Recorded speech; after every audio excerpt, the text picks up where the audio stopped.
चलता है कि मोहम्मद शेख धर्म की आड़ में आतंक फैलाने वाले पॉपुलर फ्रंट ऑफ इंडिया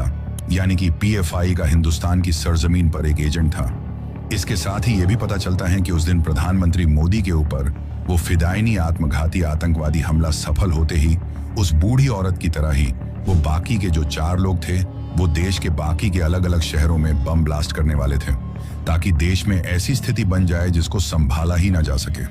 लेकिन वो 4 लोग कहाँ थे, इसके बारे में उस औरत को कुछ भी पता नहीं था। ऐसे में उसी रात को सुरक्षा एजेंसियों ने शाहीन बाग के उस इलाके से मोहम्मद शेख को उठा लिया था। लेकिन बाद में पता चलता है कि जिस वक्त उसको घर से उठाया गया था उस वक्त अगर इस काम को करने में दिल्ली पुलिस और एनएसजी के कमांडोज सिर्फ आधे घंटे भी लेट हो जाते तो मोहम्मद शेख शायद कभी भी पकड़ में नहीं आता, क्योंकि जिस वक्त उसके घर का दरवाजा खटखटाया गया था उस वक्त वो अपने घर के अंदर हड़बड़ाहट में अपना सारा सामान ही पैक कर रहा था और वहां से फरार होने की फिराक में था, क्योंकि उसे पता चल चुका था कि मोदी के ऊपर उनका इतने दिनों से प्लानिंग के बाद किया जाने वाला आतंकवादी हमला फेल हो चुका है और इस फिदायनी आत्मघाती हमले के लिए उन्होंने जिसको तैयार किया था वो सुरक्षा एजेंसियों की पकड़ में है,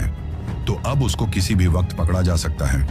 इस बात का उसे अच्छी तरीके से अंदाजा था, लेकिन फिर उस रात उसको वहां से उठाते ही बाकी के 4 लोगों की जानकारी भी सुरक्षा एजेंसियों को लग जाती है,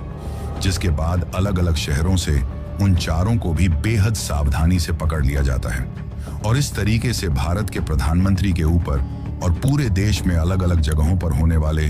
हमलों को सुरक्षा एजेंसियों के द्वारा नाकाम कर दिया जाता है। और इन सब में भारत के राष्ट्रीय सुरक्षा सलाहकार अजीत डोवाल और दिल्ली में चाय की दुकान चलाने वाले महेश का बहुत बड़ा हाथ था, क्योंकि अगर महेश के द्वारा शुरू में मोहम्मद शेख के घर पर आने जाने वाले अनजान लोगों की इंटेल ना मिलती तो शायद इस कड़ी को कभी सुलझाया ही नहीं जा सकता था, और जब तक सुलझाया जाता तब तक शायद बहुत देर हो चुकी होती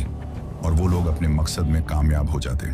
दोस्तों, अगर हमारी ये 2D एनिमेशन वाली वीडियो आपको पसंद आई हो तो वीडियो को एक लाइक और चैनल को सब्सक्राइब जरूर करें। हम आगे भी ऐसी ही कहानियां 2D एनिमेशन के जरिए आपके लिए लाते रहेंगे, इसलिए चैनल को सब्सक्राइब करना ना भूलें, क्योंकि आपका एक सब्सक्राइब भी हमें बहुत मोटिवेट करता है।